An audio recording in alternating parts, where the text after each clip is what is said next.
A literatura brasileira se inicia com a chegada dos portugueses, em 1500.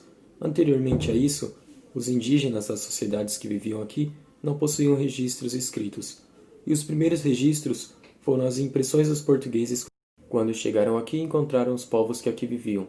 A literatura brasileira é dividida em duas eras, a era colonial e a era nacional, e cada uma dessas eras possui as suas respectivas escolas literárias. A era colonial recebe esse nome porque, nesse período, o Brasil ainda era colônia de Portugal.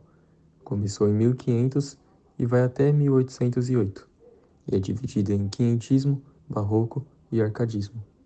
O quinhentismo ocorreu no século XVI, e ele é constituído pela junção dos dois principais textos literários, a literatura de informação e a literatura dos jesuítas.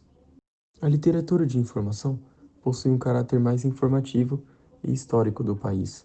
Consistia em descrições detalhadas da flora, fauna, do clima, do solo, dos nativos, dos seus costumes, da língua, dos recursos naturais, ou seja, de todo o patrimônio que foi conquistado pelos portugueses. A obra que possui maior destaque é a Carta de Pedro Vaz de Caminha, que foi escrita na Bahia em 1500, quando o escrivão da tropa registrou as primeiras impressões sobre a nova terra para o rei de Portugal. A literatura jesuíta, por sua vez, eram textos escritos pelos jesuítas, que eram padres missionários portugueses. Estes textos, além do caráter informativo, tinham uma função de catequizar, no qual eles procuravam ensinar os indígenas valores europeus e os princípios da fé católica. O barroco literário brasileiro desenvolveu-se na Bahia e tinha como base a economia açucareira. Se estendeu entre 1601 a 1768 e se iniciou pela publicação do poema Prosopopeia e terminou com a fundação da Arcádia Ultramarina. O barroco é caracterizado por dois estilos literários: o cultismo, que é um jogo de palavras, ou seja, possui uma linguagem muito rebuscada, e o conceptismo, que é um jogo de ideias, que apresenta conceitos. E os maiores representantes são os poetas Gregório de Matos, que era conhecido como Boca de Inferno, e o padre Antônio Vieira, com seus sermões.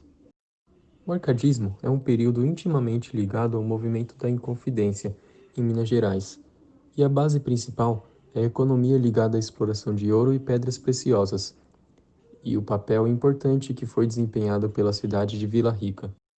O período durou de 1768 a 1808 e é caracterizado pela simplicidade, a exaltação da natureza e temas bucólicos, ou seja, relacionados a pastores, rebanhos e animais.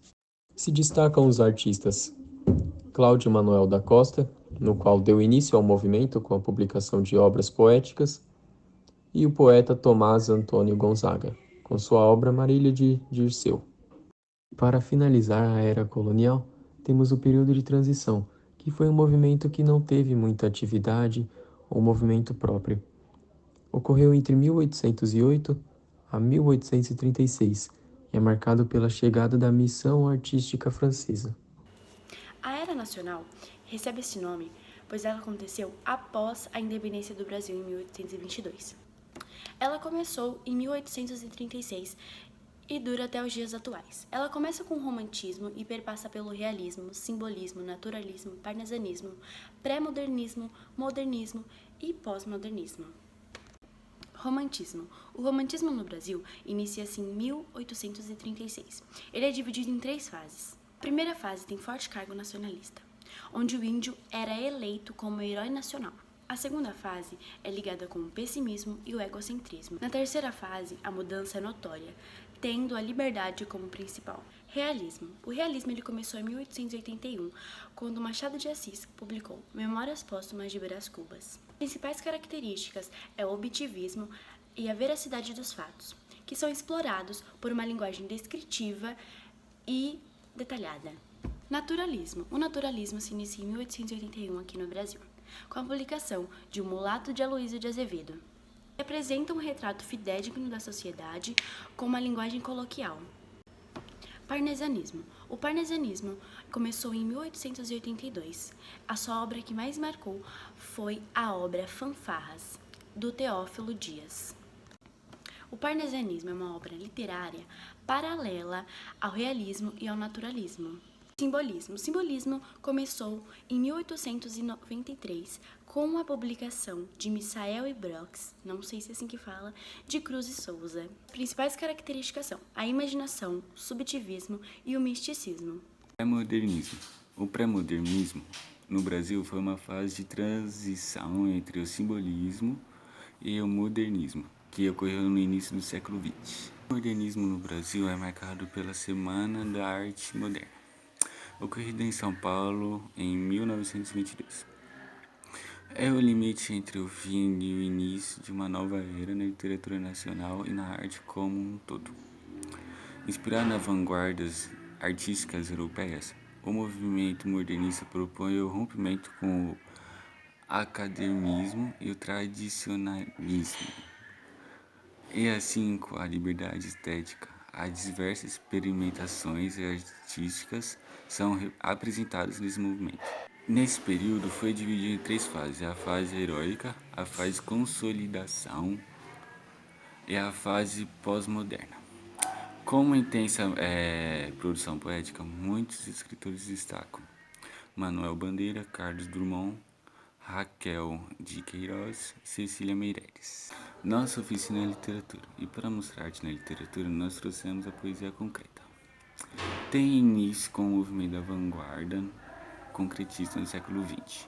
Os principais representantes da poesia concreta no Brasil foram Augusto do Campos, Haroldo de Campos, Décio Pignatari e Ferreira Goulart. Modernismo.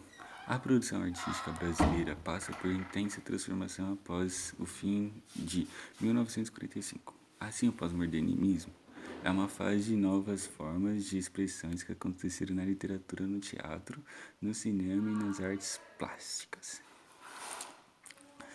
Essa nova postura moldara o imaginário por meio de ausência de valores. A liberdade de expressão é forte individualismo. Além disso, a multiplicidade de estilos é uma marca do período.